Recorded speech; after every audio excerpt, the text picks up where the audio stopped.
So you're telling me this is how the girls turn up? Then I'ma stick with the girls. You better talk nice to me. I'm in your head, I invest. That's a short-term fee. Got it locked, I'm the best. Well, at least that's what I think. Give me props What's when I up, get guys, upset. and welcome back to the Girl Social. We are your hosts. I'm Taylor Kessler. And I'm Sydney McPhail.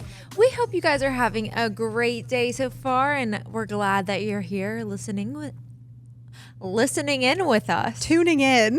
Tuning in. How have you been, Sid? I am good. I'm super tired today for some reason. Oh, Just I'm like exhausted. Like I feel half dead, but we're here.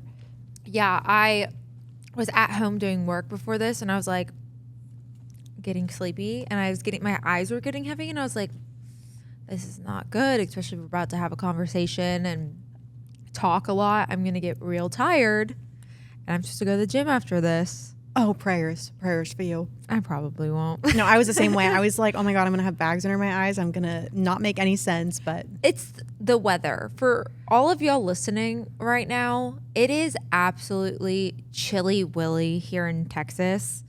it's like we get it. Like you can get cold. Now stop. Yeah, we understand, like, you guys can drop below 20. Like, it's cool. But no, as a fellow Texan, I'm not built for this weather. No.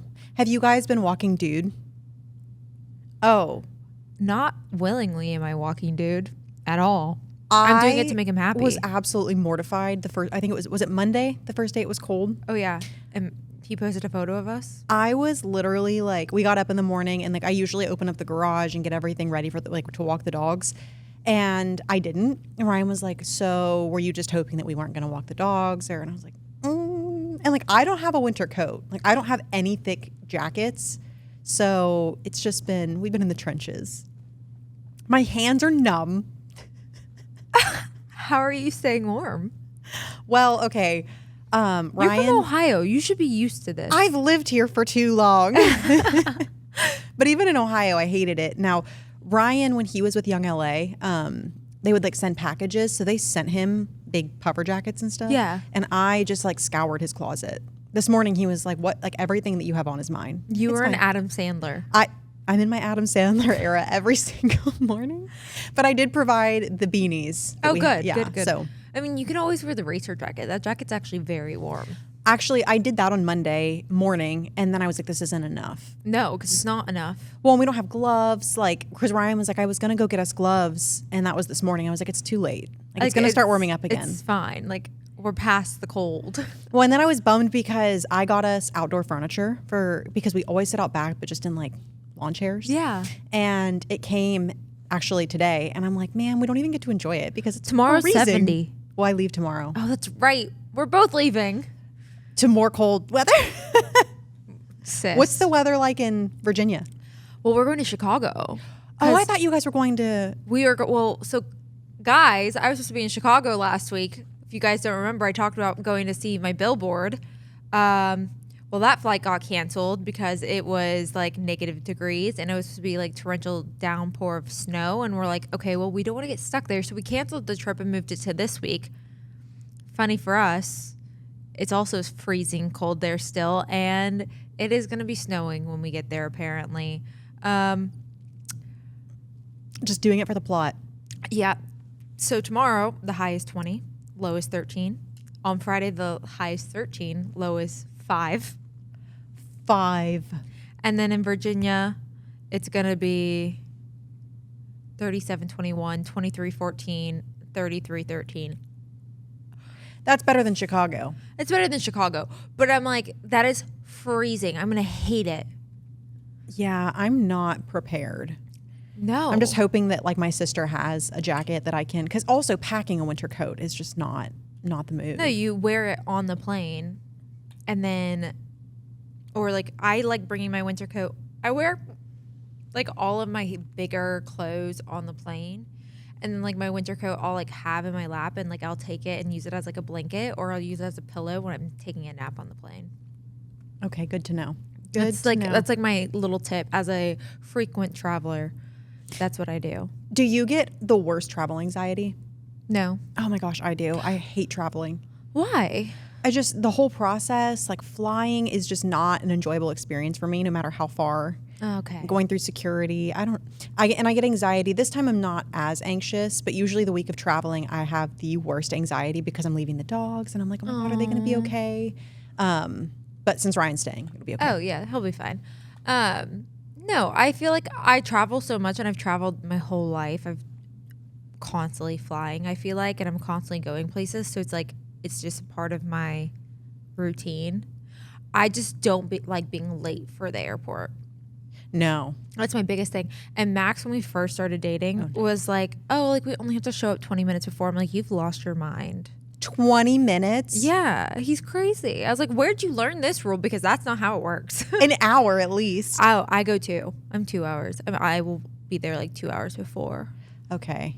Well, that's what I was also looking at the weather on Sunday. When do you come back? Sunday. Okay. And I was like, it's going to be like 3 degrees in Ohio. And I was like, what if I get stuck? Like, maybe I shouldn't go. Oh no. It'll be okay. Ryan You'll said be fine. they're just going to have to de-ice the plane.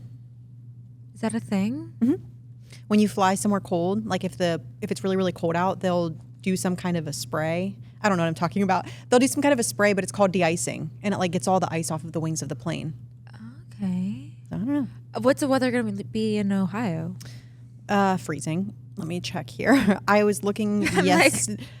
So tomorrow the high is 31, low is 18. Friday 26 is the high. Saturday 18, the low is 5, and Sunday the low is 6 and the high is 25. But I'm just not. I guess you know what's nice about this is at least we had this week to kind of like ease into it. Oh yeah, I'm already here, so I'm already cold. So I'm not going to a place that's like any different really. No, and then we get to come back to warm weather.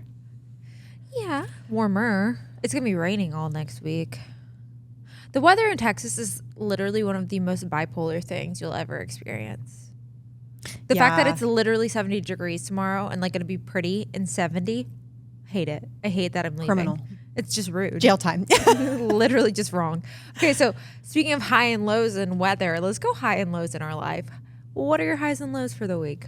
My high right off the bat is going to be, I guess it was kind of last week, but because I knew I was going to be traveling and also just girly things like my period. Yeah. I had really bad anxiety, but for no reason. Like I was like, everything's fine. I just feel anxious. And Ryan ordered me the most beautiful bouquet of like lilies and roses. And like, obviously it was a surprise. So the doorbell rings and I open it. And I was like, oh my gosh. Like I was like, is this for me? And the guy was like, I guess. And it said like, I love you so much. You're the best part of my day. And he was like, like you said you were anxious and I wanted to like make your day better. And I was like, I could scream and cry. He wins. Yeah, I was like, I'm keeping him forever. Ryan, you win. And, yeah. And then my low is probably the same thing. Just like I was like, I have no reason to be anxious right now and I just don't feel great, but we're all okay. We're all okay now. What about you? Okay, so my highs, well, I obviously got my wedding dress. You guys have, oh my gosh. I sent it to Sid. Sid saw it. I spent an obnoxious amount of time staring and rewatching the video. I cried. I didn't think I was going to cry trying on my wedding dress, trying on dresses. And I had bought one that I fell in love with, but it wasn't like, I wasn't sure. Like I didn't feel like a bride, if that makes sense. I teared up at that, but I wasn't like, oh my God. I put on a dress that like was truly the opposite of everything that I wanted and everything I thought I was going to wear. And my friend Sam, who works for Sherry, was like, just try it on, like just see how it is, like everything, like it's the opposite of everything we tried on, like maybe it's just a good refresher. I tried it on and I had never felt that feeling before. And guys, I have literally tried on almost every single type of dress, kind of dress in the entire world. Like I modeled as a bride, I did pageants, like I'm sick of dresses. Like I was like, I'll never get this feeling, like I'll never have that like moment. I got that moment and I started crying. And my mom was like, I didn't even look at like you because I didn't think you would like it, but like you came out, it was just so beautiful and like you looked like a wedding cake and it was just like stunning. She's like, it was just so beautiful. And she's like, and then I saw your face and I knew.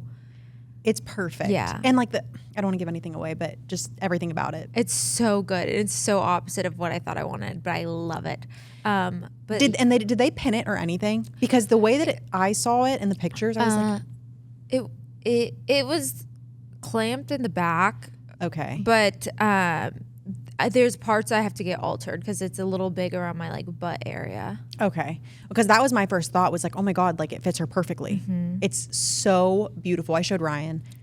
He was like, oh my God. He's like, I don't know anything about wedding dresses, but that's so pretty. Oh, thanks, Ryan. Of course, like I'm like freaking out about it and I'm just like staring at it. And he's like, what are you doing? And I was like, I have to show you something. I know. And Max was like kept coming over to me and like looking at my phone. I was like, stop looking because I'm looking at my dress. And if you see it, I'm going to be so upset. It's perfect. So what are you going to do with the other one? I think I'm going to cut it and wear it to rehearsal dinner. Love that. Yeah. I don't know. I think I'm either going to make it like a midi length or I'm going to do like a 2-piece kind of situation, something cool. It'll be perfect for that though. They're Yeah. both, I mean, they're both freaking stunning, but I love that dress so much. And I want it. I mean, I still am obsessed with it, but this one I have on is just everything to me. It's perfect. She's stunning. But What was that's your my low? high. My low? Probably how I'm feeling about this weather. Like how cold it is and how cold I am. That's my low. Because I just like, I don't function well in the cold. And I don't like, I think the weather kind of controls how I feel in my mood a lot of times. Like when it's really dark and gray outside, like I'm so tired. I don't really want to do anything. And then when it's sunny and bright, like I have so much energy and I'm so happy. And so when it's cold and dark, I'm just like, That's a thing. I have like no motivation. Yeah, I know. And I've been like sleepy and Yeah. unmotivated. I'm just like, okay, Yeah, I'm feeling a little stuck. perfect segue. Thank you. Perfect. Let's get into today's topic, you guys. It is about being stuck or in a rut, kind of how we overcome it, how we feel about it, and go about getting out of being in a kind of sticky situation, or if you're just stuck mentally, we're here to help you navigate through Yes, it. absolutely. I also did a little bit just about like refinding yourself because I Yeah. think sometimes when we get stuck, we're stuck for a while. Yeah.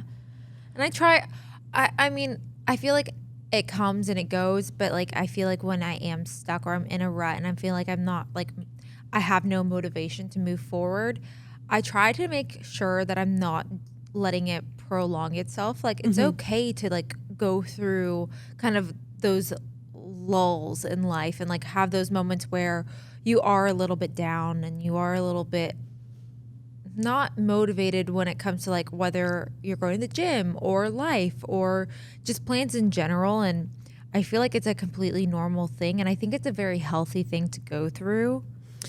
Absolutely. And I think that sometimes we think when we get into those positions that like we're doing something wrong and everyone experiences that. Oh, yeah. And it's like, I find that the headspace that you're in when you're in that like season of your life can be a little bit depressing. And it's really hard, especially with social media nowadays and how we talked about last episode about seeing everybody's life and how you compare yourself and how you're like, okay, well, I'm not doing enough. Like I really am lacking a huge part of my life. And like, I try when I'm in these little lulls, I can feel when it's coming on that I'm like, I can't look at social media right now because I feel that it's going to affect me in a way that's not good for me. And so I try to like stay away from social media, especially when I'm feeling a little lack of motivation. Or I'll go to people's page or people's YouTubes that I like and I know like will motivate me. And I start listening to those and like seeing their stories, or I'll start listening to their podcasts or YouTube channels. Definitely. It's like your safe space, your safe people. Yeah, 1,000%. Well, and I think something that I was thinking about when I was thinking about this episode was I think a lot of times as far as like feeling stuck is we're constantly being asked, even asking ourselves like, what have you accomplished? Like, Yeah. did you do this? Did you do that? And like, I heard this somewhere. I can't remember where I heard it, but it came to my mind is Like, when was the last time that you just stopped and were like, am I happy? Or that someone asked you, like, are you happy? Instead of like, have you accomplished this? Have you done this? Because life is about more than just like checking off boxes. Oh, yes. And I think we sometimes get stuck in that. And then it's really easy when you're not checking off boxes and you're in like a slow season of life to be like, I'm stuck. I'm not doing enough. And it's like, there's more to it than just that. Yeah.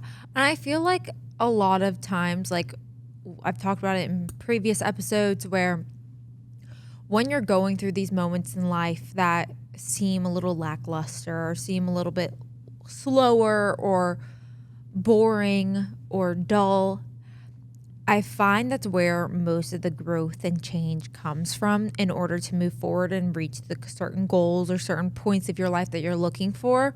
And like, you guys need to like give yourself a little bit of grace, especially like during, a lot of grace. But especially during like these moments, because your body's asking you for rest, or your body's asking you for these things. And it's important to like understand that feeling and understand what you're going through, and understand that like there is no shame for feeling this way or being in this point of your life, because everybody goes through it. People just don't talk about it enough, I feel like. Where we only hone in on the good parts of our lives, and like there's times that things aren't going to be right, and things are going to be a little sad, and like you're not happy with where you are, but that's okay, because you're taking that time to get to where you're needing to go. Sometimes you need that time in your life to be able to continue progressing. Oh yeah. Because at least I know that in my own experience, I've had that. And let me ask you, so like when you feel like you're stuck, like what's your process of like, okay. I kind of give myself that time to like understand my feelings and emotions. I think it's the first thing I'll do is like understand why I'm feeling this way, where it's probably coming from. Like I pinpoint in that area, like whether it be like my fitness or how I'm eating or career and social media. And so I try to pinpoint where I feel like these feelings of like doubt and negativity are coming from. And I quickly change my thoughts on it, because I know that if I keep feeding myself like these negative thoughts in my head, or these negative words, or these like hearing these little negative voices, it's going to do very destructive things to me mentally. And so I try to switch that around and be like, no, I'm just asking myself for a reset. Like I need this moment to charge myself in order to move forward.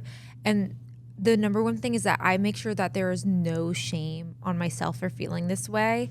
Like if I am feeling this way, because it's okay. Like not every day is going to be a good day, and not every day is going to be a bad day. And you just have to take it day by day to see how you're feeling.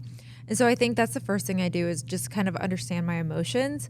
And then I go in and start changing my perspective on everything. So I really sit down and I'm like, whether it be kind of journaling or just kind of I don't want to say picking apart, but kind of going through my life and being like looking at the perspective of what I have accomplished, what I am doing, what I'm grateful for, whether it be like my job or working out or being a great fiance or doing what I need to for our wedding. Like I sit down and like, it's kind of like a gratitude journal. And like, I put happiness into where these little pieces are in my life, where I'm like, okay, look at what I have done. And again, it's not checking off these achievements, because once you start looking at like, oh, I did this, this, and this, and like, that's great that you're accomplishing things.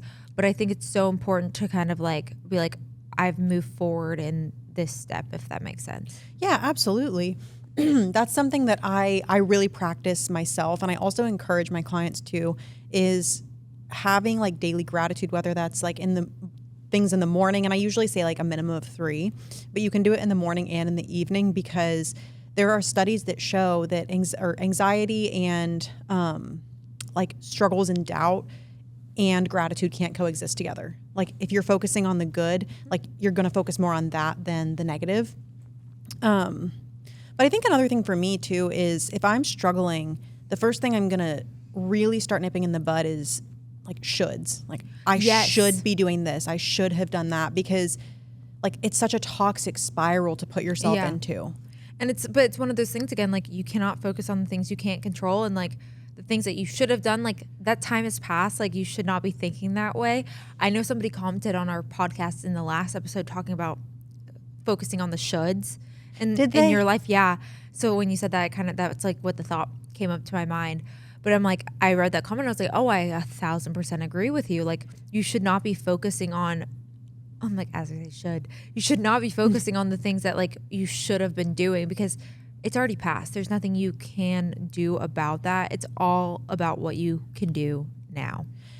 Absolutely. And also, like, if you're in a bad headspace or like you're feeling stuck, constantly being like, you should, like you're almost bullying yourself, and that's only going to push you deeper into feeling stuck. Oh yeah. I think people are so hard on themselves, and I feel like you have to be at some points, but it's okay to be sensitive with yourself. Like, think of yourself as your friend. Like, start planning for your future self and like talk to yourself as if it's your future self and how you want to hear. Like, you need to be a friend to yourself first and foremost. I find that like a lot of people aren't friends with themselves and like don't take care of themselves. And I will say it, like, I'm one of those people. I used to be that way. Like, I never gave myself the time. I never gave myself the grace of like, if I felt sick or I felt unwell or I didn't want to do something, like I literally pushed it in my head that I was like, oh, I'm being a baby. I need to shake it off and like just keep going. And like, literally it was so like I literally was my own bully, and I'm like, I shouldn't be that way. Like, I need to be a friend to myself and like be there to support myself. And like the days that I do feel tired, or the days that I just don't want to do anything, the days I want to literally lay down and be a horizontal potato, I'm allowed to be a horizontal potato. Like, I can have a day to like relax, and I forget that. Like, I can tell my friends that all the time, but like I never tell myself that. And like sometimes you need to take your own advice. Yeah. One of the things that my therapist always used to tell me is like, if you were talking to if a friend talked to you the way that you talk to yourself, like, would you be your own friend? No. And I'm like, oh, that's like a really, really good point, because you would never, like, if you came to me and you're like, I'm just feeling really stuck, and I was like, stop being a baby. Yeah. Like, you'd be like, what? I'd be like, Sydney, excuse me. Get out. Like, no. So like why you're are you being so a baby. comfortable? Yeah. And it's like, why are you so comfortable doing that to yourself? Yeah.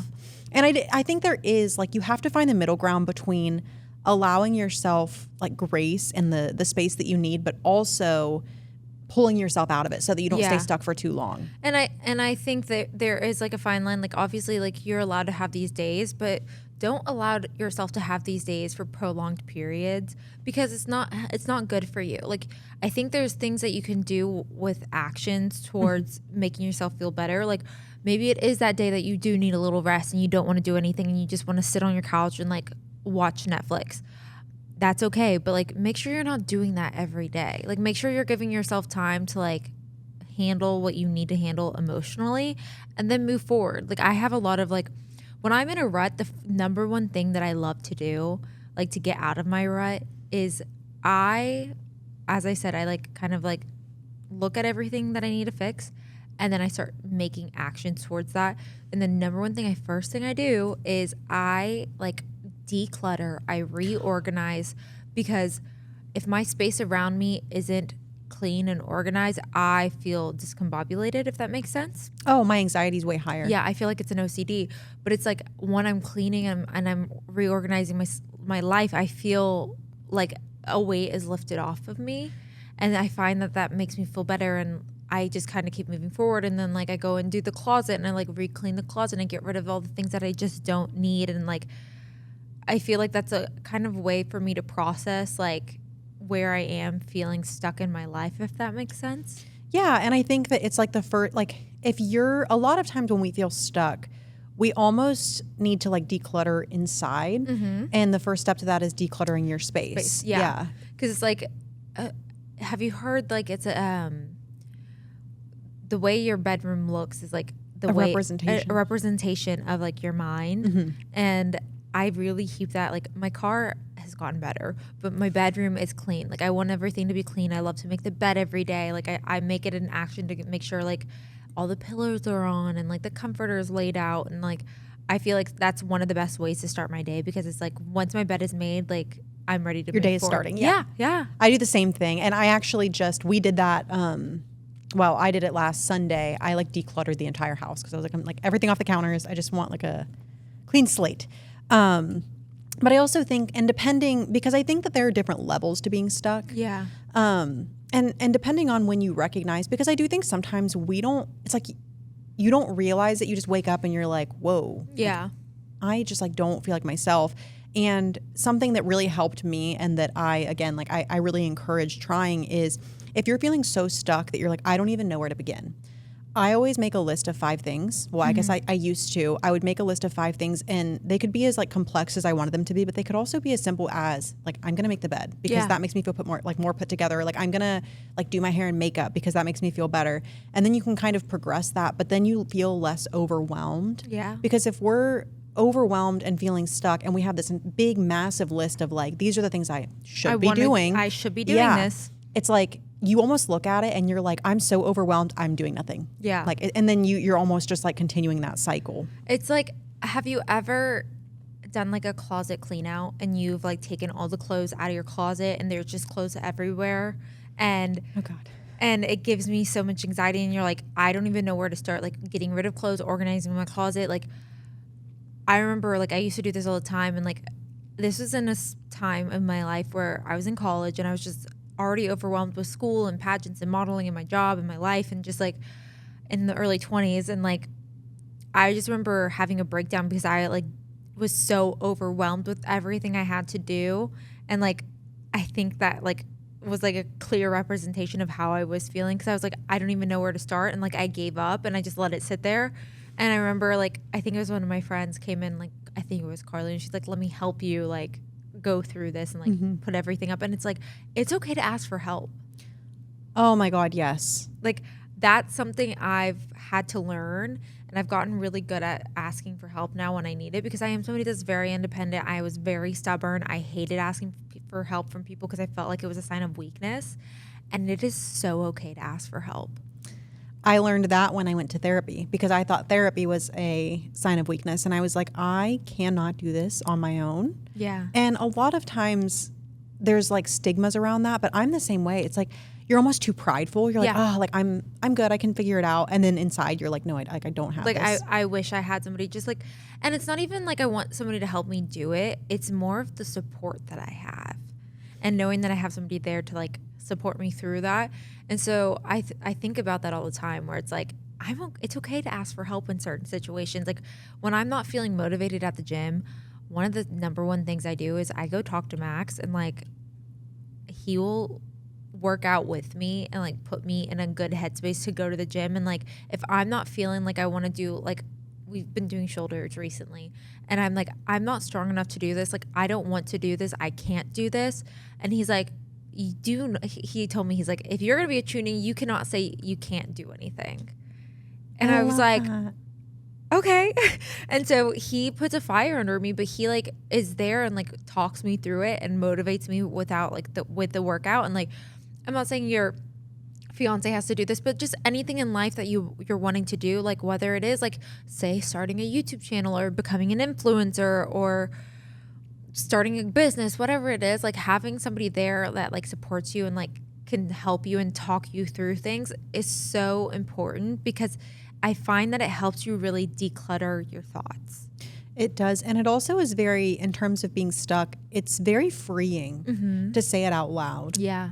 Because it requires you to not only admit it to whoever you're talking to, but yourself. Yeah. And that's really the first step of getting unstuck, is recognizing like, hey, like I'm in this headspace right now. Yeah. I just remember like one of the biggest seasons of me being stuck was after Miss Texas, and I gave up my title. And I had talked about how like my life was like my old life and like my old chapter, like with relationships, people I was friends with, moving, Miss Texas, everything was ending, and I like didn't know what to do with myself. And like I was too prideful again to like explain to anybody that was around me like what I was going through. And like after being a title holder, and I'm like, you don't really understand it unless you're in it kind of situation. It's like when you're an athlete in college, and once you're done with college, you're like playing sports, you're like, what do I do next? Like, what's next for me? And it was one of the most terrifying feelings, because I'd never felt like that before, because I was like, oh, I always knew what I was going to do next. I always knew what I wanted to do. And now this chapter closed, like I finished what I wanted to do. Well, what am I going to do next? And I was surrounded by people that were so successful, and I was like, how do I accomplish that? And I kept talking to myself into this like kind of negative space and this negative like hole that I was in. And I think one of the things I had to realize was like, it's okay to be here. Like, this is where you're giving yourself a little bit of grace. It's okay to like be in this space, but like don't talk so negatively to yourself about yourself. Like, you are so smart. You have accomplished everything you've wanted to accomplish thus far in life. Like, this is just your time to recharge, to go forward to whatever you want to do next. And I remember that's when I realized, like, I was like, oh, I really love social media. I love helping curate a brand and curate their feed and like give them like this kind of like space to live for their company. And that's when I really got into it. And it took me a while to find what I wanted to do because I had no idea. And it just kind of fell in my lap a little bit. And I think God has a plan for me. Everything happens for a reason. And I just kind of got thrusted into social media a little bit. Well, and I think that a lot of times that we do get stuck, like pivoting back to when you kind of were making that transition in your life, is that like your whole, and I don't want to like speak for you, but like your whole identity was in like the pageants and like Miss Texas. And I think that that is so detrimental to growth sometimes. And like I'm not saying for you, but I think that like when we make ourselves this one thing, our whole identity is this one thing, and we don't allow ourselves to like be other things. And I speak, I'm kind of like at myself because when I was building my like my brand and like I was fitness coaching and everything, like that was it. Like I am fitness. And then I was like, well, how am I anything else? Mm-hmm. Like how can I find my identity in anything else? And I think that in that you kind of figure out who you are because you're like, okay, you're stuck and you're like, this is all I thought I was, and like who do I want to be? And in the process of you're like, oh. Yeah, it's truly a process of finding yourself. Like you're down in the trenches, you feel like, and like this is like the best time to get to know yourself because you are in the nitty gritty. Like you're having to understand like your feelings, your emotions. That's when I feel like I became the most self-aware that I had ever been because I had to be understanding of how I was feeling and my emotions. And like I was very like, how do I explain this?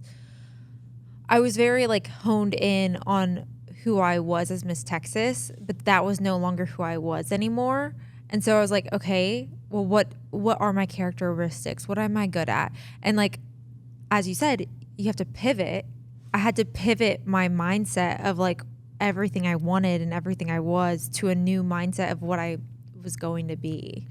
Well, and I think that also like just because you're pivoting doesn't mean that you're no longer that. Yeah, it's still a part of me. Right. But I think for me, a big thing was like trying to squeeze myself back into a space that like I had outgrown. Yeah. And like I was so just like dead set on that being my identity that I got stuck. Like I was like, okay, this isn't working anymore. And it took a long time for me to be like, oh, like it's okay that I'm not this person anymore. Yeah. Like I'm allowed to change. I'm allowed to grow. And in accepting that, like I was able to get unstuck and start to kind of enjoy other aspects of my life. Mm-hmm.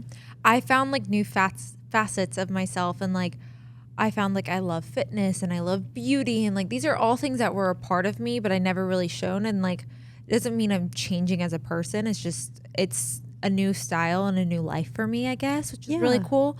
I love how you said like you don't fit inside that box that you once were, and that's okay. Like I think people need to realize like it's okay that you're growing and moving and learning. That's life. Like life isn't meant to be lived just like one way, one style. Like you're supposed to live your life. And we're supposed to grow and change. Mm-hmm. We're not supposed to be like, if you're completely just like who you were when you were 20, then like you're doing something wrong because you should be evolving and growing and learning. Oh, 1,000%. And I think one of my favorite things to say is like a square peg can't fit in a round hole. I love that. So it's okay that you don't fit into that same like situation that you were once in. Like you are you're allowed to grow and have growth, and like there's so much strength in that. And like I really I encourage anybody that's feeling stuck in this moment to like sit in that uncomfortable space for a little bit and understand it, and then take action to move forward. And like whether that is like obviously following what we're saying and like decluttering your life and like giving yourself the grace to like kind of move forward, and whether it's like getting rid of old clothes, cleaning your house, doing laundry, like whatever you find like you feel best in, I think that's important. Like also like when I'm feeling stuck, one of the best things I do is like movement. I love like going on a walk or working out or like doing a class with a friend. Like I find somebody that like I know that I can go to and talk to and like will be willing to do this with me, and we don't have to talk about what I'm going through, but like they will be there with me throughout the situation. So obviously, like I said, Max is like obviously my biggest support person, and he is the person I go to whenever I am feeling in a rut, and he is the person that helps me get out of it the best, because I don't ever ask him to fix anything for me. He is just there as support emotionally, if that makes sense. Yeah. Well, and because you're talking about it, you're getting it off of your chest. And like a lot of times for me, like I'll be like, I'm just venting. Like, I don't need you to give me answers, like with Ryan or like my sister. Like, I'm like, you don't have to figure this out for me. I don't need answers from you. Just like, let me get this off of my chest. And sometimes in those conversations, you kind of start figuring it out for yourself. Because like some of the things that I kind of found for myself is like, kind of like you said, recently I've really been interested in like beauty and skincare and learning about stuff like that. And in the past, I would tell myself like, that's not you. That's not who you are. Like your fitness. And then like music, like everyone was always like, why don't like you never play guitar anymore? You never sing anymore. And I was just like, that's not who I am. Because Ryan for the longest time has been like, you should post videos of you singing. Like even if you make a separate like profile for it. And I'm like, it's just not who I am, and it's like, don't put yourself in such a box, because then you will find yourself very, very stuck. Yeah. I think it's important to like remember that you don't have to stay where you are in your life. If that makes sense. Like you never have to stay the same person that you were. You never have to stay in the same area that you are. You can always move to something else. And I think that's so important, because I have so many things that I love, and how we've said a million times, I have lived so many lives, and I love it because I always have new interests, and I always have new things I want to learn. And I think it's so important too to start allowing yourself to keep learning. I think after college and after we like find jobs, I think people are like, I went to school, I don't want to learn anymore. And I'm like, it's okay to keep learning. I love it. Like whether it be a new hobby or about skincare or editing or whatever it may be. Like I think it's so important to keep learning, because it helps you grow and you find new things that you're interested in. And I find new passions that I care about. Yeah, you can't be afraid to start over a million different times. What's that quote? I always see it. It's like, don't be afraid to hit him with a plot twist. Like it's your life. Oh, yes. Like that right there. And you can do it as many times as you need to. I think also like we think, oh, well, like I'm already established in this thing, or I'm too old, or like I'm a mom, I can't do that. My sister, not to like throw her under the bus, but like she really wants to like explore things that she's really, really passionate about. And she's like, but like I can't because like I have a son. And I'm like, okay, and like if anything, you're doing him a disservice. Yeah. Because you're teaching him that like he should do the same thing. Yeah. You could be 45 and be like, you know what? I'm gonna start over. Yeah, I think so. I think it's important, because it's like, why go through life and be like unhappy in where you are? Like if you have a goal that you want to achieve and you think it's crazy and it's insane, go for it. Think about it this way. Max quit his job. I'm like, I can't think of anything I've done thus far that's like that crazy. Like that's as crazy as what Max has done. But Max literally quit his job to start a YouTube channel. And like this is before Sour Strips. And he had Ever Forward the clothing apparel. And he was like, I'm going to try this and see how it goes. And if anything ever fails, I can always go back to working corporate. And look at him now. He's now a huge successful business owner. Like Heidi too. I'm like, we have to get her on the podcast. I was just talking to her about this, about like her mindset, her business, and like how she decided to do this. And like, I'm pretty sure she wanted to like, I think she was like in school for. She was going to be a doctor. Yeah. She wanted to be a doctor.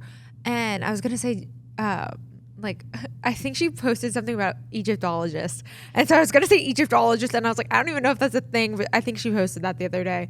But she literally quit her school and has started her empire of clothing. Like Christian left TCU and his empire of fitness too. Like these people took chances on the things that they want because they wanted to live the life that they wanted to live. And that's okay. Like I think what's great about like these younger generations and like these newer generations growing up, like the ones that we're in, is like we're not afraid to kind of go after our dreams and like conquer the things that we want to conquer, because we want to be happy doing what we do. And like I mean, I was never built to work a 9-to-5 job, be behind a desk 24/7. I was never meant to do that. And I knew that at an early age. I always knew that about myself. So did I. And I was like, I'm gonna do what I want to do that makes me happy, because I want to live my life to the fullest. Well, you're the only person that has to, like, you live with your decisions. Yeah. But I was the same way, actually. Funny story. I always knew that I wanted to be a business owner. I always knew that. When I was in school, I was in nursing school, and I was gonna become a nurse practitioner, and I wanted to open my own practice. And I remember I got into like the nursing program, and it was like summer or spring maybe, but I was here visiting, and it was my first time going to Alphalete. And my nursing program called me, and they were like, hey, we just need to confirm your seat, because they only accepted like 30 people. And they're like, we just need to confirm your seat for next semester. And I'm standing in Alphalete, and I was like, nope. And they were like, pardon? Like, Pardon? I was like, no, like, that's okay. And I just literally, like, right there, just like dropped out. And I didn't tell my dad until like the semester started. And he's like, hey, like, what's your class schedule? And I was like, I dropped out, and I started my business. And that was the like, I know we talked about this on here before, but like my dad and I didn't get along. Yeah. Because he was like, what are you doing? And I was like, I just need you to trust me, because like, this is my life, and I want to do this. And worst case scenario, I go back to school. Yeah. And like, You only it's have really, one really life. worked out. Yeah. Yeah. I love that. But I think about it sometimes, because I'm like, I literally dropped out of school standing in Alphalete. My friend Michaela was standing there. Like, I was just like, Well, here we are. Yeah. But the thing is, like, you took that risk after, like, to go after the life that you wanted, and like, look at you now. Like, you're doing what you want to do. Right. And I think that had I stayed, like, that would have been another situation of just feeling stuck. And it's really easy to think like, I've committed this much time to this thing, and like, I can't stop now. Like, I have to. And like, no. Yeah. I think being stuck a lot of times is like your commitment to behaviors and routines that you have. Mm-hmm. And I feel like the number one, like, one of the things that you need to do, like, to get out of that is like start new habits, start new behaviors. Like, what's the thing? It's like, you have to use a new formula to get different results. Yes. So change up what you're doing. If you're not happy with what you're doing and you feel stuck, like maybe you've hit a plateau at the gym, change up your workouts. Like, I felt that way for the longest time, because I did strictly body weight workouts for the longest time. And I literally wasn't happy with the way I looked. I wasn't happy with the results I had. And then I started weightlifting, and I started seeing like little muscles, and I'm like, ooh, I'm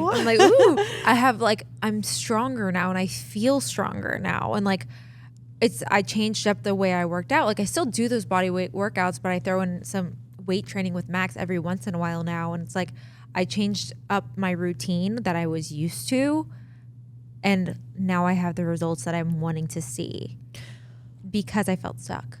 That brings up a really good point too, is that you don't have to entirely reinvent everything. Yeah. You can still do, like, you enjoyed body weight workouts, so you still do them. Yeah. But you just changed it up in the sense that you do other things too. It's not the only thing you do.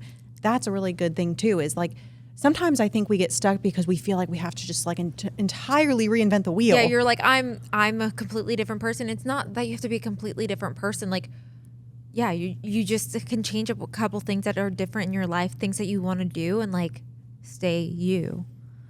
And I know we've talked about it so much, but like, action steps, like a plan really, really helps, especially in situations like this, because you really can't truly focus on where you're going or how you're going to get there without that plan. Oh, yeah. And it's like, I never really go into anything without a plan. If you know me, I am a control freak, and I'm working Very on type it. A. She's very type A girl. But it's like, I don't go in, like, even when I'm feeling stuck, I make a plan of what I want to do and like how I'm going to get out of it. And I follow my plan. And also, because I've also had like things, even now sometimes, where like I feel stuck and I want the answers right away. Like, I'm like, I need to figure this out. And like, that's something that Ryan and I have talked about so much. And he's like, you're going to figure it out. It's going to come to you. But the more that you're stressing about figuring it out, the farther away it gets from you. You have to give yourself grace. And I think a lot of times too, like, we want results right away, and that just doesn't happen. Like, it comes over time, and it's like, you need to start creating these little habits of change and difference in your life, whether it be like, I want to go to the gym more, or I want to eat better, or I just want to like spend more time with friends, or I want to go after the goal I want to. And it's like, I'm not asking you to take a huge leap. I'm asking you to take a little step. Take a step forward in whatever it is that you want to do. And like those little steps, if you notice, start adding up and start making a difference and start getting you closer to where you want to be. And like sooner or later, you're out of the hole, you're out of the rut that you wanted to be in. And it's like how we said earlier, like you don't just wake up one day and feel like, oh my God, I'm stuck. Like it's over time you start noticing that you're feeling kind of like, I don't want to say depressed, but you're starting to feel like this like negative energy or like this cloud over you. You'll have this weight on your shoulder. And it's like, if you take these little actions and these little steps, it's like, and you give yourself the time that you need to get out of it. And like you do these little actions to kind of keep moving forward and keep living a positive life and changing your perspective on things. I find that like, you're going to realize like, oh, like that was so much easier than not doing it, if that makes sense. Right. And it also, because we look at change and we look at like, you're also, I think we live in a very instant gratification world. Yeah. Like you can order something from Amazon and get it the same day. So it's made making changes like this or getting out of a rut or really anything like, because we're not seeing those instant gratification like things, we're like, it's not worth it. Like it's not working. And that's absolutely not the case. Just like Taylor said, like just keep putting one foot in front of the other.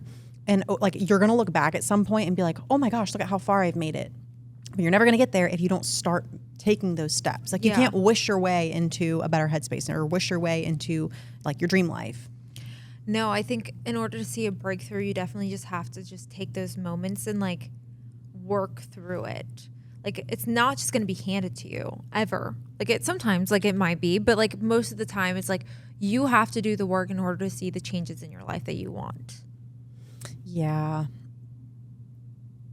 This is sorry. I'm trying to think like, it's just I think the number one thing that I see is, and even another one that's really, really big is people will have a really, really great, like maybe you've been stuck and then like you have a really great week or you have a really great day and you expect it to always be that way. Like understand that as with anything, it's going to come in waves. It's going to come in like ebbs and flows. So don't get discouraged if like, maybe you find yourself back in a negative headspace or like you have a day where you're just like not feeling your best and you don't want to get out of bed. Give yourself that space. Yeah.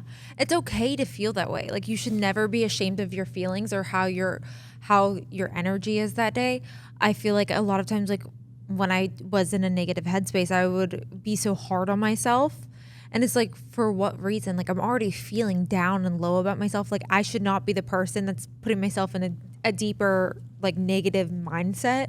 And again, like make a routine, make a plan, make a change, take that action. Like go outside, go walk, meditate, journal, like listen to podcasts that make you feel good, watch a video that makes you feel good. Like one of my favorite things when I'm like upset or like in a low space or depressed or anything, I love watching like my comfort movies. Oh, yes. I have comfort movies that I know, like How to Lose a Guy in 10 Days is my favorite movie of all time. But that's like one of those movies that I can watch and like it's a nonsense movie. I can feel good about it. Another one that's stupid is Despicable Me. I love the Minions more than anything. Oh. And like I do these little things to like make myself feel good, or I cook a really good meal. That's a good one. Sometimes like when I'm really just not happy or like I need a little bit like to feel better, I cook something that like I feel good about cooking. Like it's probably normally like my favorite thing to eat normally is like chicken pesto pasta. And so I cook like a good meal that makes me feel good and I feel happy doing that. And it's so strange. One of the best ways, like after cleaning my entire house, I take an everything shower. Nothing sets me up for a good day like an everything shower. And I when I say like I will wash my hair, shave my legs, like I do like a scrub, I do a hair mask, like I do a mask in the shower like for my face, and like I sit in the shower for like an hour. Our water bill that day is probably up real high. But I do that and like I feel so much better. Like it's like a clean slate for me after I do that. It's like washing away the icky. Yeah, I wash off the ick and I feel better once I do that. I think that there is so much power in those kinds of things when you don't feel great, like taking care of yourself, going like getting a pedicure, just like little self-care things. But that's a good one because you always just feel so good. Like you're just like clean and like you just like you look better. Yeah, I look better. It's one of my favorite things. I say it all the time. And like, if you know me and you went to school with me, I never wore sweats. I didn't own sweats till like 3-4 years ago. I like didn't care about sweats. I had never owned a pair of sweatpants. Like I was a legging girl and I looked cute. I wore cute activewear, but I like dressed cute for class all the time. I always looked good. Like I made sure I had a good appearance, and it was in my mind, I was like, look good, feel good.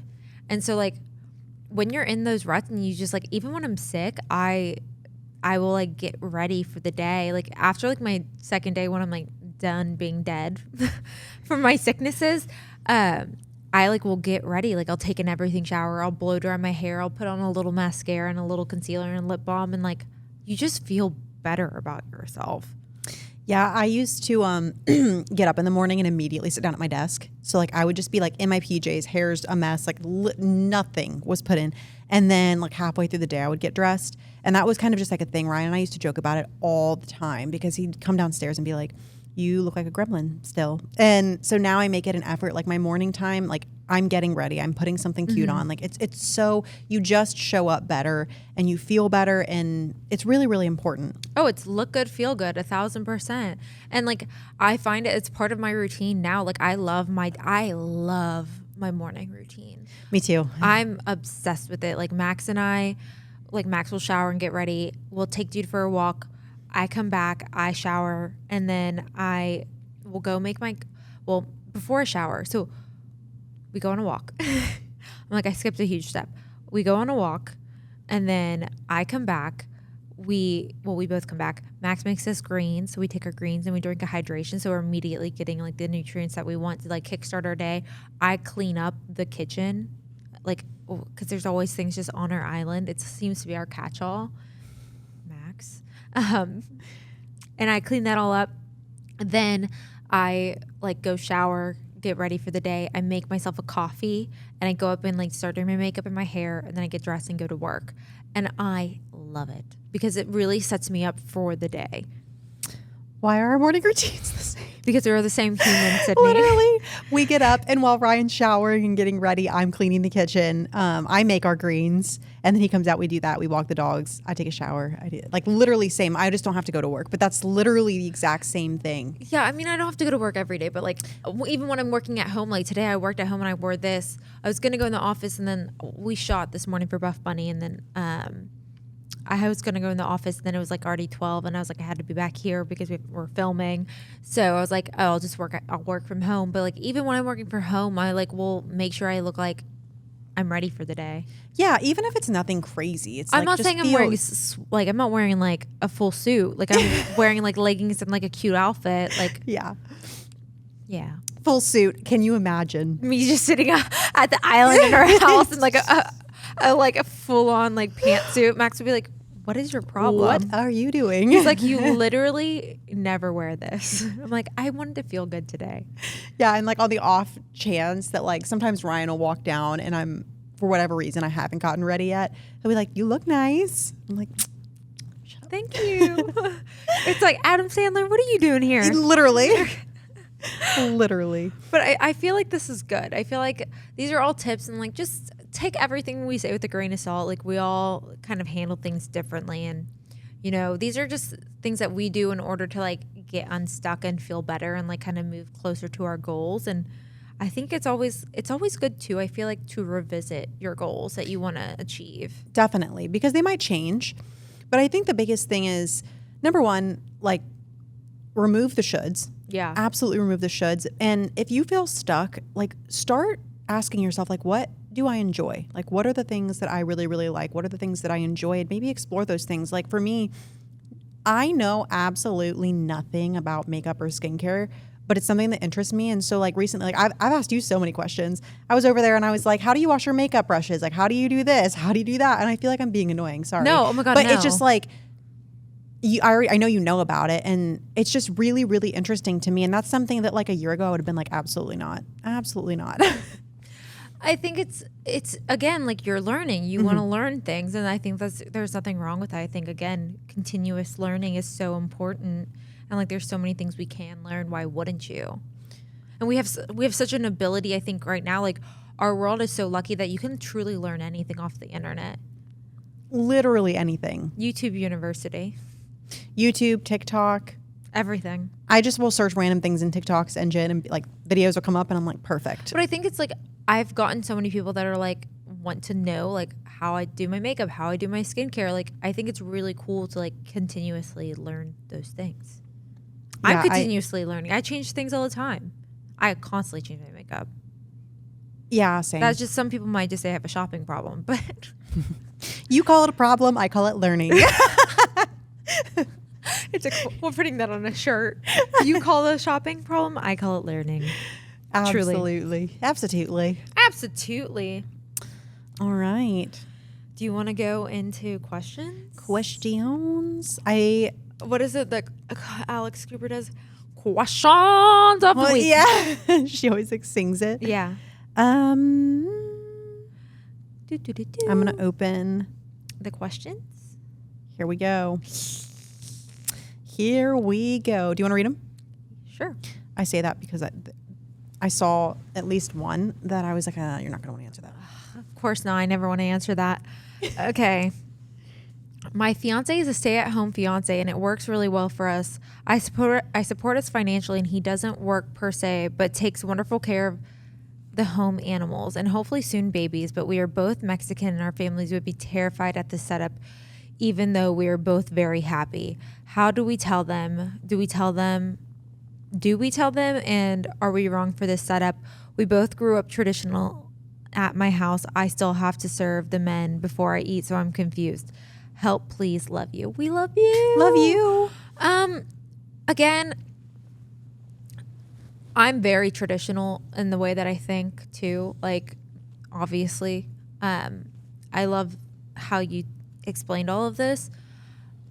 And if y'all are comfortable with your situation, that's all that matters. I think a lot of times too, I find one of the things I learned about relationships is that, like, yes, your family is still your family, but this is now your immediate family. Once you get married, this is your new family. And what's important is that you guys are happy with you. And you're always going to have outside opinion, and you're always going to have people saying what you should be doing or what's right, what's wrong, and they're always going to say things.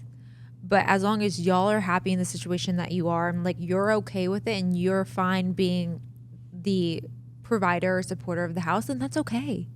That's fine. And I also think, like, first of all, you don't have to do things the way that they were done when you grew up. And just like Taylor said, like, if you're happy with the situation, that's all that matters. As far as, I also think there's a boundary in here where, like, maybe address it one time. I don't know, like, maybe when that conversation would happen, but like have that conversation and maybe just explain to your family, like, hey, like, we're happy. This is a setup that really makes sense for us. And like, as a boundary, like, I don't want to revisit this. Yeah. And the thing is, like, let me get this straight with you guys, because I am so sick of people being like, oh, she's a stay-at-home mom. And I've gotten this comment for, like, people saying this about me and just, like, things in general. And, like, I work. I have a job. But, like, if I want to be a stay-at-home mom later in life when I'm having kids and I have 3 or 4 kids and I want to take care of them and I'm providing for them and I want to make a house and I make sure that everything is right for Max to move forward, and, like, so he doesn't have to get stressed out and bogged down by what's going on in the house, that is my job. Raising kids is not easy. It's a full-time job. It's a full-time job. Like, yes, some people, you go to work 9 to 5. When you're a mom or a father, or a stay-at-home mom or a stay-at-home father, you are literally working from sunrise to sunset. Until those kids go back to sleep, you are working. You are making sure that they're good, they're fed, they're taken care of, whether you're homeschooling your kids or taking them to their sports or extracurricular activities. Being a stay-at-home mom is not easy. And I applaud all the moms that have a job and are still moms. Y'all are superheroes. And, like bosses. Like, y'all are bosses. Like, my mom she's a baddie. How she did it, I don't know, because we were crazy kids and like we had so much going on. So I don't know how she handled it all. But like being a stay-at-home parent is a full-time job.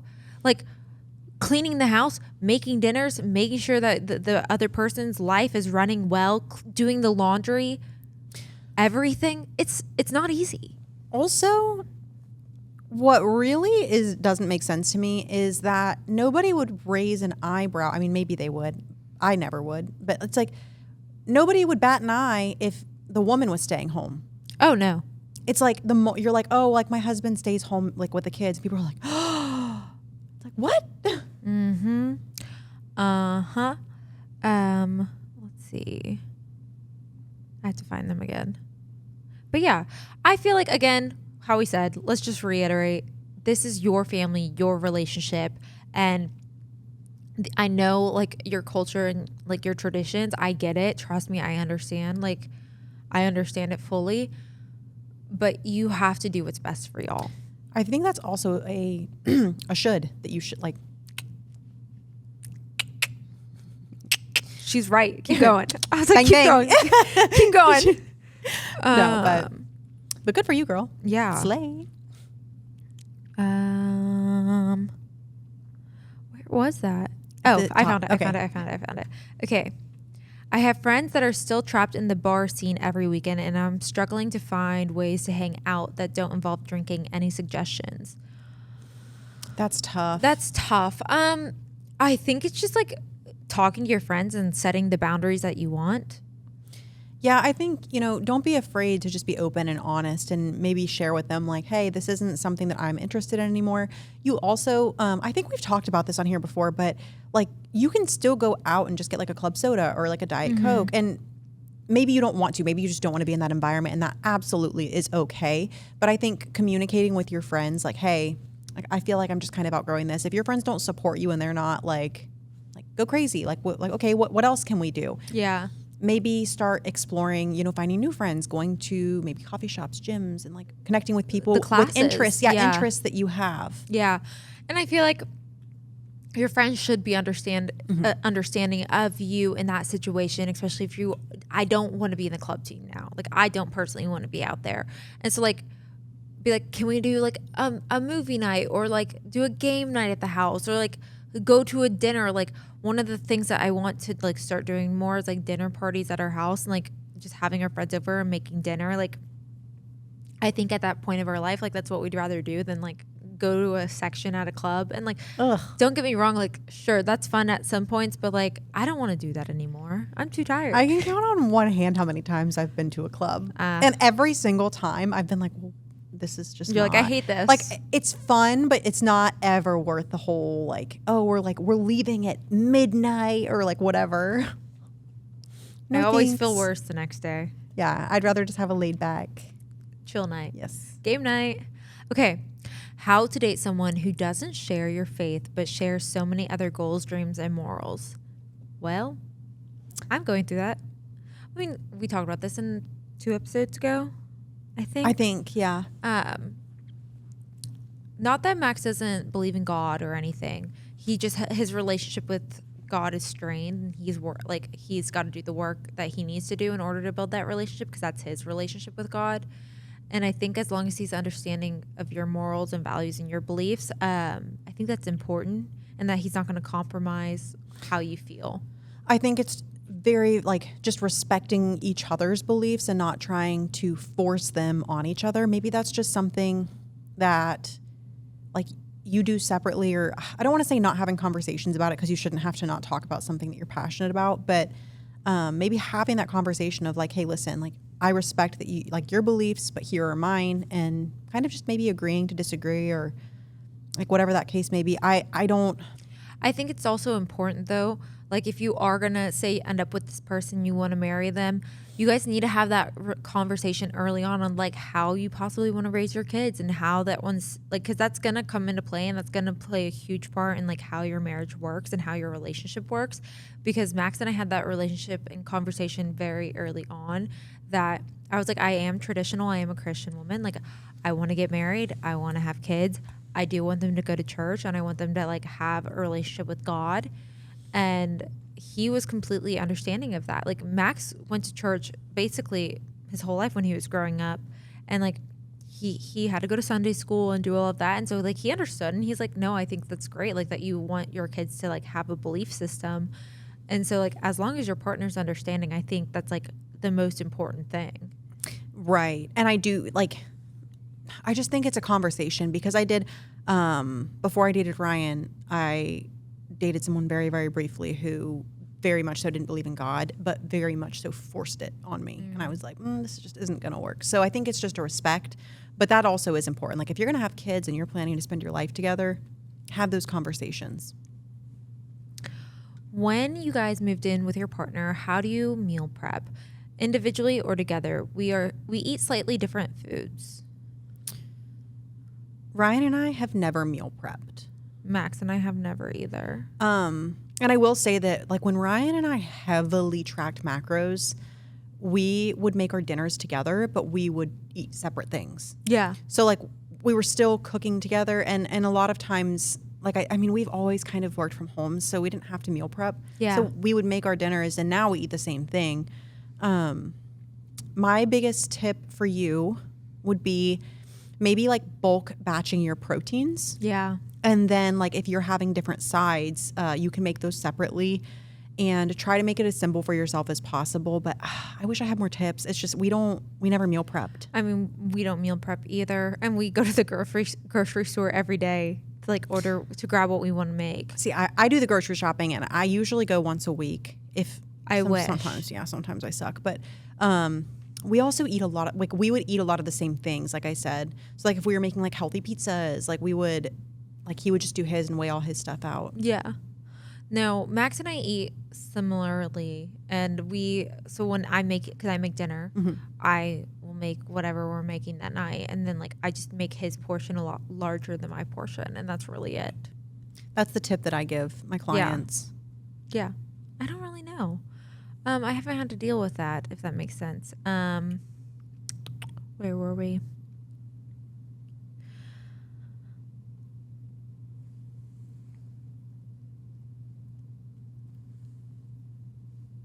Okay, hold on. I was curious to see if not being able to talk to your girlfriend about previous sex relationships that were more than one night stands than anything should make my girlfriend have the right to feel upset or not special. I feel like I'm walking on eggshells when I try to be vulnerable with her, but she feels deeply hurt by it. Mind you that all my sex relationships can easily be counted by no more than one hand. I think it's just a topic that's really touchy. I'm like, that question really didn't make sense to me, but I think this is something that varies person to person because I don't get worked up about that. I don't either. At all. Like you had a life before me, I had a life before you. I'm not going to stress over it. Yeah, and I think that like Ryan and I can very like we honestly like I'm more comfortable with it than he is. He's like I feel uncomfortable, and I'm like I think it's funny. Like, I think that like if this is something that gets her emotional or gets her upset, just don't talk about it. Don't talk about it. And if she's asking, just be very honest and be like, I'm uncomfortable talking about this because I don't want to hurt you. Yeah. And the thing is like, okay, so I'll say this, like in past relationships, if I like heard about like, I never really cared about my partner's past, but like in a past relationship, he still was like, his ex was still too close for comfort for me, if that makes sense. So hearing about that never made me comfortable. It was always unsettling. And like with Max and I, like I don't care because like we are together, and like what he did in the past, like my past relationship, like does not matter. Like it does not. That is the past, and like we are together, and that's what matters. But if your partner is not comfortable with it, then I think just be mindful of that for her, and like don't talk about it. And like maybe she doesn't want to hear it, and like I get it. Like it's. I think as a woman, sometimes do you feel like you're being compared?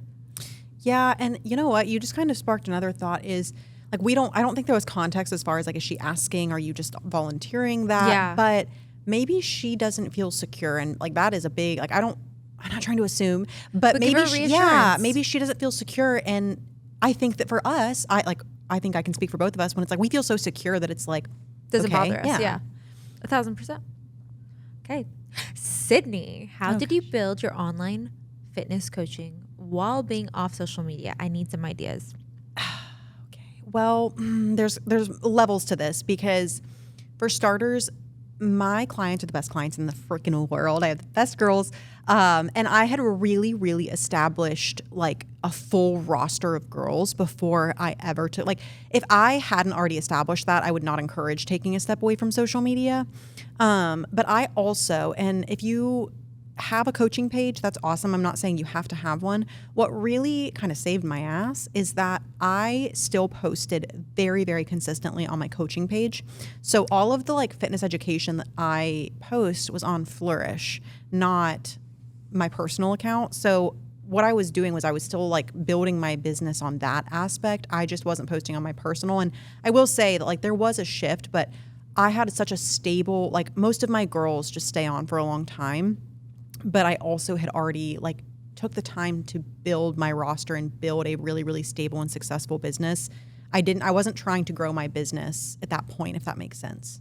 I was more so just like, okay, I'm like, this is good. I'm going to take a step back for a second. I'm going to keep posting on my business page. And that helped me to continue to like grow and at least like not slow down business, if that makes sense. Yeah. That's good advice. Yeah. Good job. Thanks. Okay, this is a wild question. Oh gosh. Okay. If your boyfriend has a friend that needed to marry him for health insurance, would you allow your boyfriend to marry his friend so she can survive cancer with needed treatments, even though that's your boyfriend? Oh my gosh. I'm so sorry for your friend, and I hope that they're doing well. But I don't think that's something I'd be comfortable with. I don't. I cannot imagine, like, I can't imagine, like, my Max marrying somebody else for insurance. Like, oh my gosh, that's so tough. I just can't. I don't think I could be okay with it. If they were the same I don't know. gender, I don't. No, it's a girl. Oh no. I don't think I would either. And I know, but man, we're gonna sound so heartless. It's not heartless because there's other ways you can handle it and you can do that. Like, there's no way. I don't know. That would make me really uncomfortable. I would say pray about it. Pray on it. Pray on that because personally, I'm not strong enough for that. Oh, God grant me strength. Yeah, oh my gosh. I am so sorry because what an awful. No, I know.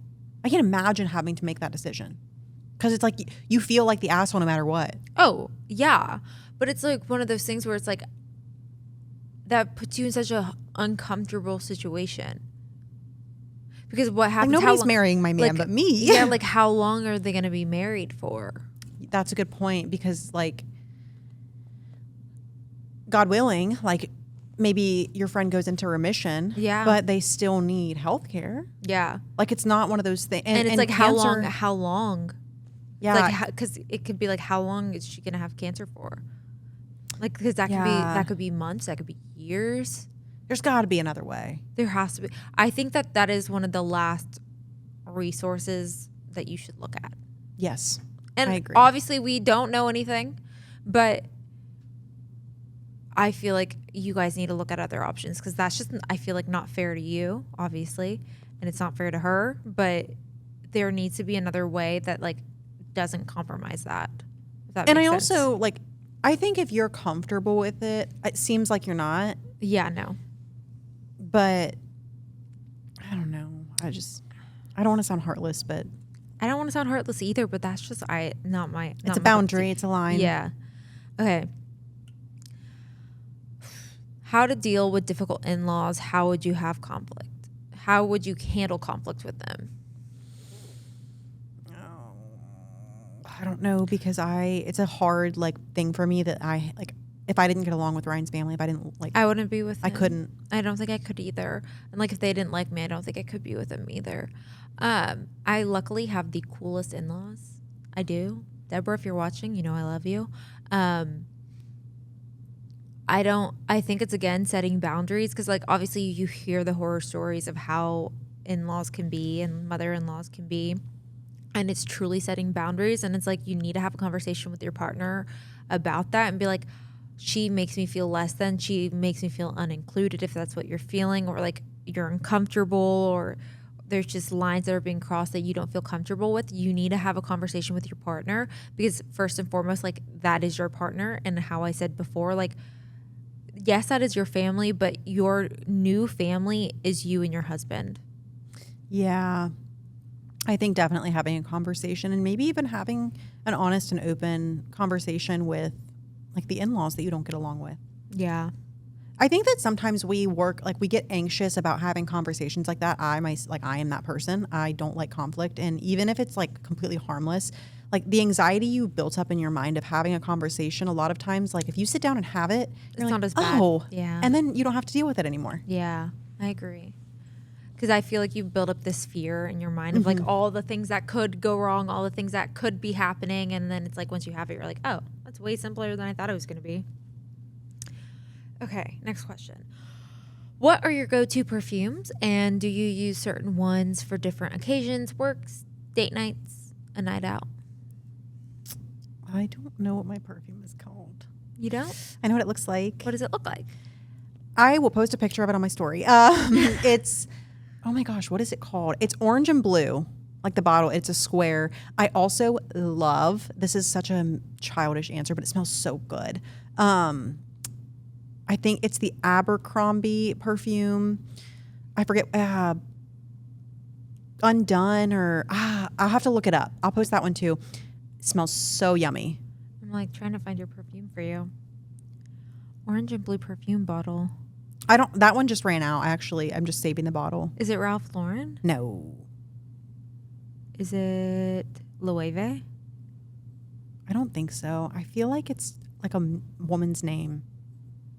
My sister got it for me, and I love it. Tory Burch? No.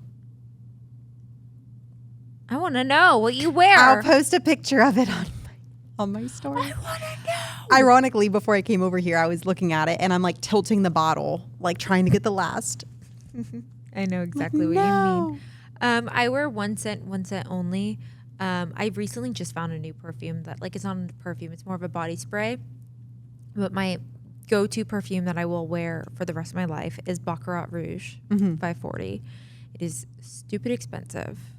Every time I spray it, I feel guilty. I literally feel so guilty. I'm like, oh my God, that's $20 for a spritz. I feel like I will go and like look at like Gucci, YSL, Chanel, Armani perfume, and I just cannot find one that like Matches. Well, so I'm really tricky with perfumes because they turn on me. So like, so floral scents, anything like citrusy, guys, with my pH balance, I don't know what's wrong with me. I kid you not. So I used to work at Sephora in college. And so we had to take like a perfume class. Like we got educated on like skincare, perfume, makeup in all sense, like when I was working there, which I loved, which is why I'm so good at like beauty and everything now, because I know everything. And we did a fragrance class and they were using me as an example. Like they're like trying different scents on me, and they died laughing because everything that was like citrusy or floral turned sour on me. And I tell you, certain smells, I will smell like a dill pickle if I wear it. You're lying. No. I kid you not. Like I spray something on my arm that's like florally, like Daisy or Dior Miss, like Blooming Bouquet, like Miss Dior. I'm trying to think what else that are like popular ones, like Versace Bright Crystal, Gucci Guilty. All of those perfumes, everybody loves like all these good perfumes. They don't smell good on me. Like they smell like absolute garbage. And so when I sprayed Baccarat Rouge on me, it did not turn, and it smelled so good on my skin. I can only really wear like very warm vanilla scented tones. I prefer that. I do too. I prefer the smell of it, but it's the only thing on me that won't turn. I used to mix a vanilla perfume by Nest and the men's YSL, like La Ombre, La Home, something. I think it's YSL La Home, and it's a men's perfume, and I would mix it, and that was like my go-to smell. But then I stopped buying because I'm like spending like more than Tons of money. Yeah, more than I'm spending on my Baccarat to like make this 1 cent for me. But yeah, I wear Baccarat Rouge. It's like $500 for the big bottle, $350 for the smaller one, and I wear that, and that's the only thing I wear. But I've recently found a body spray that it is like I've posted a video about it, and it is like the sexiest smelling cookie. Like think of a warm, sexy cookie, a sexy cookie. That is the smell. It's called Vanilla Skin.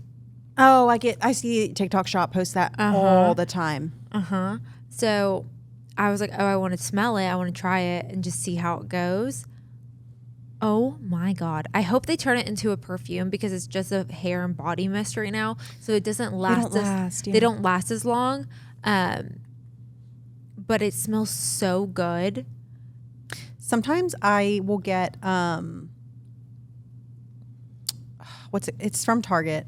They have a body mist that I'll use it for the gym. Oh, the Fix, F-I-X or something like that? Mix Bar. Mix Bar. Oh my gosh. And they have I like remember a vanilla bourbon one. It's really good. I think that's the one. And I wore it to the gym one time, and this guy came over to me and was like, excuse me, I don't mean to be weird, but like, what is that?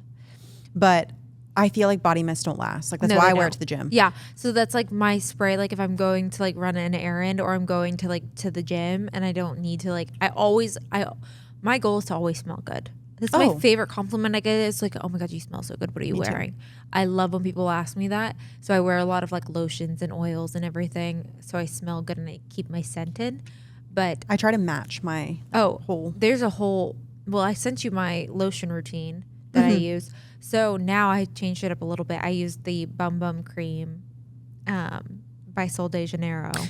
I use that, and then I mix that with a oil, like a body oil that's like coconut. I think it's a coconut smell. I think so. I think it's coconut, like coconut body oil, and then I use that and lather my entire body. And like I want to go to sleep, and like I want to feel like a snail, basically, because I want to be that hydrated. And then I spray my perfume on top of that, or like my body mist, and like my scent will last all day. I smell good all day. Yeah, it's just iconic. That. Yes, an iconic smell. One last thing. I feel like we've been on this forever, but I just have a question. Do you remember the like Juicy, Viva La Juicy, Ed Hardy era? I had both of them. I was the pink bottle of Ed Hardy and then Viva La Juicy with the big bow. Oh, yes. So good. Talking about it made me like, I'm like, I wonder if this will smell good. Oh, I'm sure they still smell good, but I don't know how they'll smell on me. Yeah, that is a thing too, though. So take that with like all of our perfumes and stuff. Take it with a grain of salt because it does smell different. I remember my aunt had this perfume and it smelled so good on her, and my sister and I both went and bought it, and it was not the same. Oh yeah, like my sister-in-law, she wears Creed, and like she smells so expensive, and she smells so good. And she used to wear this one called Tom Ford Black Orchid, and I used to be obsessed with it because I was like, oh my God, it's Tom Ford. Now knowing that Creed is more expensive than Tom Ford, and I was like, she smells so good. And like I remember spraying it on myself, and I smelled like literal like black licorice. It was god awful. It gave me a huge migraine. And that's like a number one thing with scents is like what's really hard. I get chronic migraines, and like scents are a really big trigger for that for me. So like certain lighting and certain smells can like trigger a migraine immediately. And that scent, Tom Ford Black Orchid, like it used to not be bad, but now if I smell it, I will get a extremely massive migraine. It sucks. I'll keep that in mind when I'm going to be around you. Yeah, no, I mean, you're fine. Your scent never gives me anything bad. The last question was, this is the one you know. Yeah, I knew. How much was Taylor's ring? A price range, maybe? ? I don't know how much my ring cost. Max bought it. I have no idea. Don't know what to tell you. And for the people that asked me that question, sorry. Yeah. I just think that's a weird question to ask. I don't want to be rude. And I don't want to speak for Taylor either, but we've gotten every single time we have asked for questions.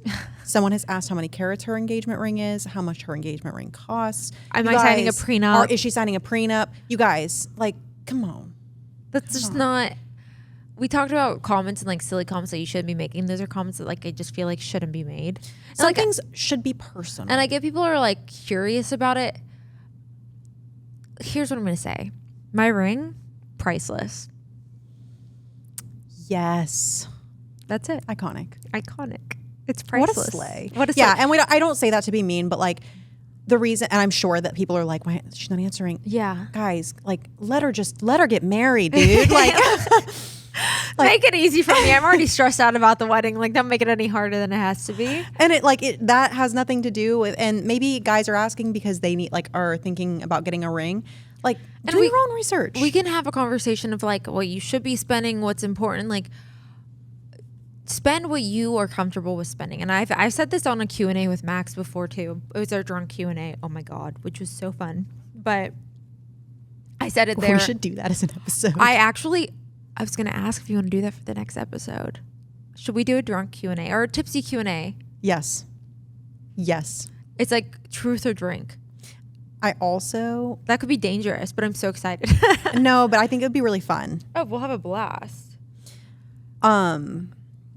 But anywho, I was saying, spend whatever you feel like you're comfortable with spending. Like, I would have been absolutely okay if Max bought me literally a nothing ring. Like, I would have been fine. I would have said yes regardless. Like, he is so great and so kind for doing what he did and like knowing how much this diamond had sentimental value to me. Like, it meant a lot to me. I love this diamond. It's very unique. It's vintage. They don't make it anymore. She's gorgeous. She's gorgeous. I love her, and she is priceless to me. But we can have a whole conversation and topic about rings and engagements and weddings and whatnot in another episode, and we'll allow y'all to make more questions. But have some kindness and grace too when it comes to Max and I with like questions of like prenups and what we're gonna do, how we're splitting money, how we're doing certain things, how much the ring costs, how much we're spending on the wedding. Like,